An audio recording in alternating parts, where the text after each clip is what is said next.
Welcome to season 2 of Matters of Life. We are, of course, bringing you visionaries, creators, fashion designers, people who take care of our communities. This is Matters of Life, and we'll be discussing real matters of life. I'm Jonas, and I'll be bringing you nothing but the best of information and, of course, education.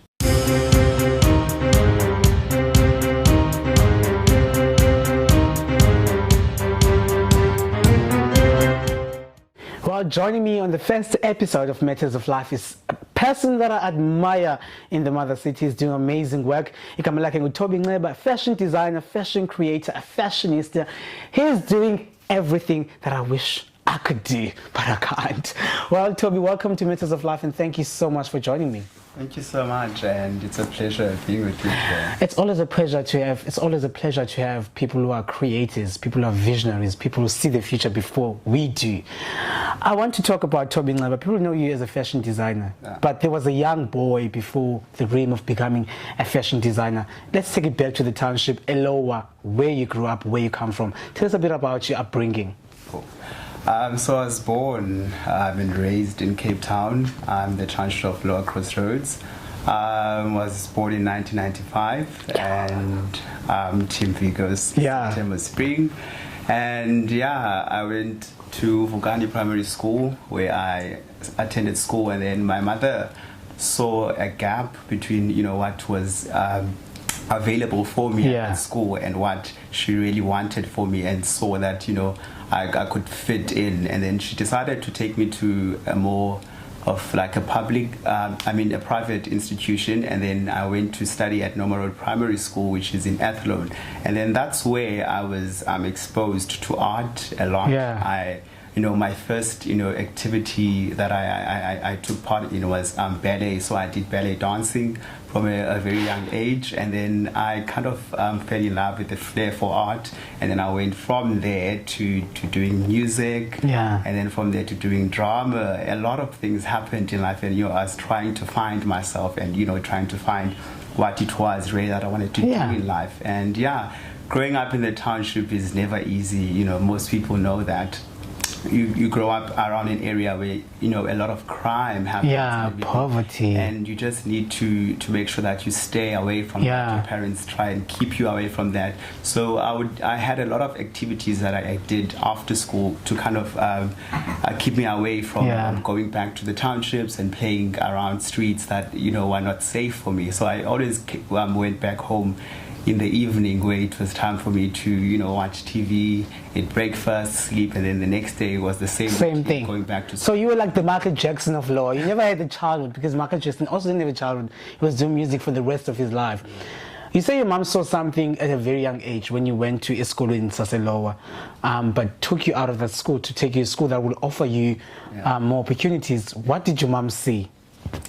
So when I was in preschool, when we were graduating, we were doing this, a lot of activities as part of this dance routine, and I think she actually saw that I was actually talented, and then that's why she took me to a school that would offer dance for me. And then I grew up thinking that I was going to become a dancer. Even in matric, I applied for dance at UCT, and then they accepted me, and then I applied for fashion design at CPUT, and then they accepted me as well. And I just had to decide what I really wanted, and it was more of which career is going to bring money to the table. And then I went with fashion design. We're going to speak about that a bit later on, how you chose fashion over dancing. But I want to talk about your upbringing more. You grew up you have a sister, right? And you a single parent. How growing up in a home with a single parent played a role, affected the person that you are today? I think growing up with a single mother, because it was me and my sister. My sister is 10 years older than me, so I looked up to both of them. They were kind of like the caregivers to me from a young age, and the two women really played parents' role to me. But it wasn't just my mother, but my sister as well. She used to buy me clothes. When I needed sketchbooks, she used to buy me sketchbooks and everything. So it really showed me the power of hustle, and it showed me that everything is possible in life. You don't need as much people as your support system, as you can get close with that one person that you can really trust, you know, and can help you grow as a person. So they showed me that everything is possible. You can do what you want to do in life. Yeah, and then I think that's what I still live by. Actually. I'm so excited that you kicked off your career at a very young age. Some of us were just playing, going to school, come back, drop my bag, and I'm off to the street playing. And some of you guys were working, actually investing in your future. So you say you chose fashion over designing, over dance. I mean, who played a role in you choosing that? Because there must be an influence of you choosing this thing over this thing. Who played a role in you choosing that kind of career? So because I was young when I went on to primary, my parents chose which school they wanted me to go to. So I did dance. So your mom was like, you're doing this, you're doing this, you're doing this. Because she saw that I loved it, but you know, I didn't have much power at that time. So when I completed grade 7 and I was going to high school, I chose my own high school that I wanted to go to, only to find out that they didn't have dance as part of their programs and everything, but they actually had consumer studies, which had drawing and everything. And then that's where I ran to. So that was the end of dancing for you. And then it wasn't really the end of dancing, because I went on to join Dance for All. So every time after school, I went to Dance for All. But I think that's when I started falling in love with design more, because I learned how to sew there, I learned how to sketch at high school, and then I think that's where design actually took over. Yeah. Let's talk about fashion design. We've seen so many fashion designers growing, especially in Cape Town. I can think of you, can think of other fashion designers that are growing, XM Creations, can think of Imprint. You guys are growing. How is the industry for you? How is the reception from people back home when they know that Thobey is a designer? So they think, because they know I'm a designer, then they think we'll get free outfits. Yeah, and then they think that I'm gonna make clothes for them and everything, but I'm not really that kind of designer. I want to be that designer that creates my own creations, and then people buy into what I create, and not, I don't want people coming to me with that, this is what I want, to do this for me and everything. No, I hate that a lot. And then I get people coming to me and I'm like, okay, no, I don't have a sewing machine. So I always come up with stories to kind of chase them away, because they won't really understand what I want in the end. Because if I do that, I might as well end up, in the township and making things for people, whereas if I produce my own stuff and I have my own boutique, own studio, I can attract more people and not actually, be based in the township and everything. What's the inspiration? I think it's because I see myself as this powerful force in fashion, and if I stay in the township, then it's never going to happen. So I need to actually get there and be surrounded by people that are actually doing this thing, and then learn from them, and then, get to where I want to be. Let's talk about the business side of Thobey Nondala. Let's talk about Fierce Cape Town. Season 1 happened. It was successful. We saw one guy being signed into one of the biggest modeling agencies in Cape Town, in South Africa, in the world. Season 2, what's happening? Are we getting season 2? Have you guys stopped? So last year we did not have a season, because I was doing my final year, and I was like, okay, I have to decide, because I had to pay attention to my studies, and I decided that we're not going to have season 2, but we are having season 3 this year. And our winner is really doing very well. Our top 3 actually are doing very well. They've been on Telkom ads, they've been on F&B ads, they've been at Fashion Week and South Africa as well. So we're really trying to bring back such a successful competition. We've been getting a lot of inboxes, DMs on Instagram, people asking when is the second season coming back and everything. And you are actually a host. Actually know. That's why I'm waiting for a job. I'm like, guys, I need a job. Just bring the season back. So we will be coming back very, very soon. So people should just watch out for that and see the brand grow as well. Now that you've graduated last year, did you finally, and then you graduated, how has life been like transitioning from being a full-time student to being a full-time fashion creator, fashion designer? So what you do at fashion school as a student is what you really do in the industry, but it becomes a lot more because it's now based on you. You don't have lecturers going after you, getting things. I'm now working for one of the biggest retail stores in South Africa and in the world. And I've started, I think, a few weeks back, and I'm actually still in my stage of adapting to the environment. But it's a very fast-paced industry.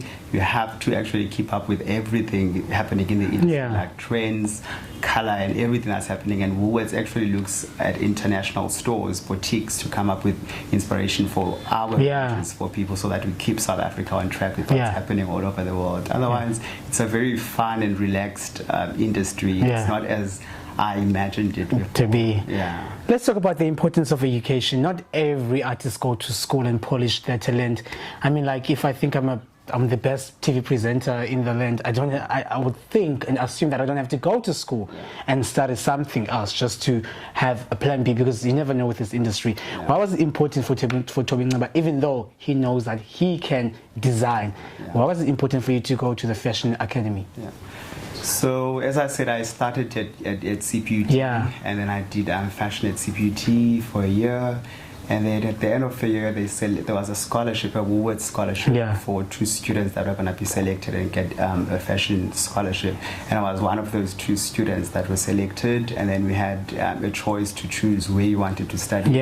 So one student went to FEDISA, and I knew that I wanted to go to the Design Academy of Fashion because it's more of a very private institution. We're only 13 in the class, and we can get as much attention as we want.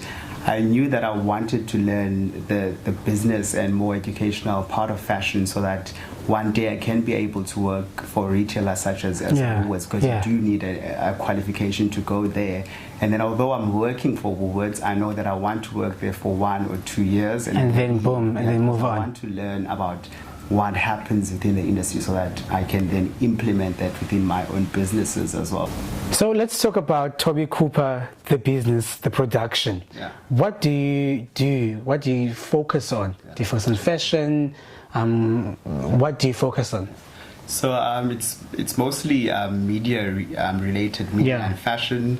And one of our values is collaboration as well, and then bringing and scouting new talent from the townships, because it's under the umbrella of Tropico Cooper Productions. I have my fashion line, and then I have the fashion interns with Thobey Cooper, which are the high school students that I actually help to get into fashion schools and everything. So I help them with portfolios and stuff, because at this stage they're still clueless as to what is expected of them. And I have Fierce Cape Town, which is the modeling competition. And next year, towards the end of next year, I'm planning to do like a reality show. A reality show where I'll bring different interesting personalities in Cape Town, including myself, and then we shoot them and see what happens behind the scenes in their lives. And I want to talk about, you mentioned right now that you want to scout talents from the township, because you and I are from the township. We can see how many there's like zero opportunities for people who want to do fashion designers, for people who want to go into the TV industry. They're like no opportunities. Why is it important for you to open this company, but not only stay here in town, go back and actually scout talent? So most of us, when we want to get into the industry, we study, we hustle, and then once we get opportunities, we move away from Cape Town. And I think that has actually. Will you ever move away from Cape Town? I don't think so. Okay. I am willing to live, in different places.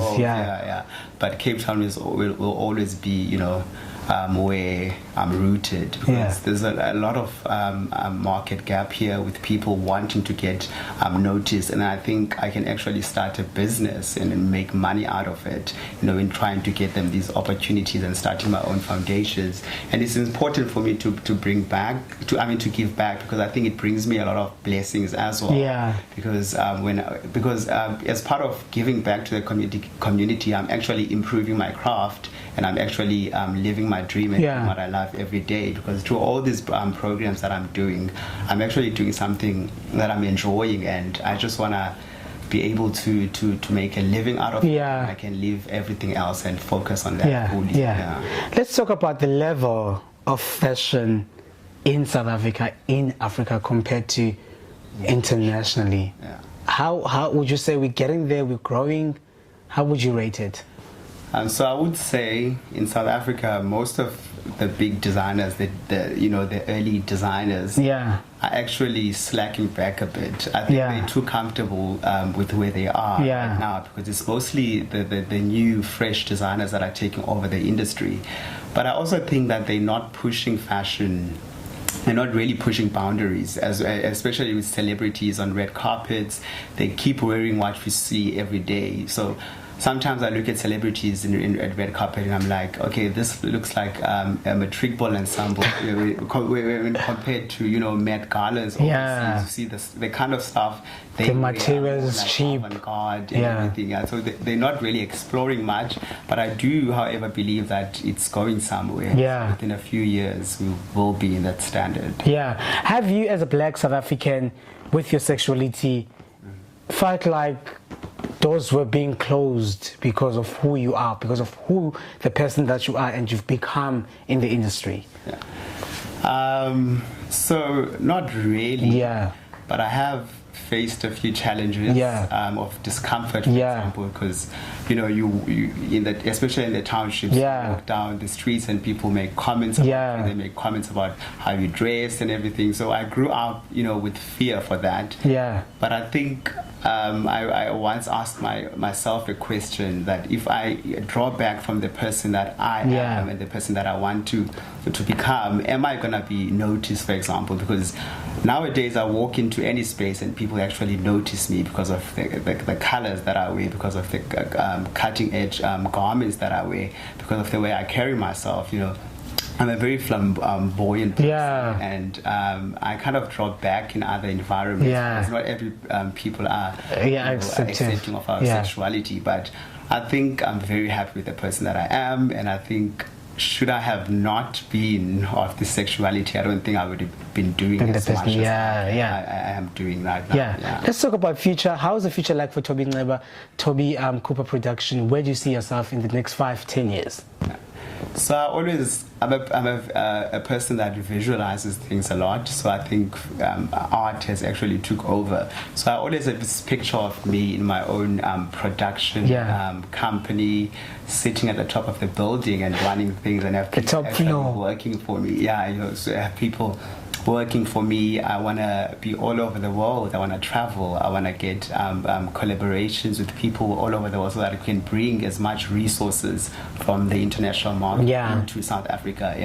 I want to also improve when it comes to South Africa's economy, because I am planning on opening this production to get people to work for me, so that we can lower down the number of unemployment in South Africa. So it's actually a production company that will help not only me and not only the youth, but South Africa's economy as a whole. That is amazing. Thank you so much. But before I let you go, there's a young Thobey Cooper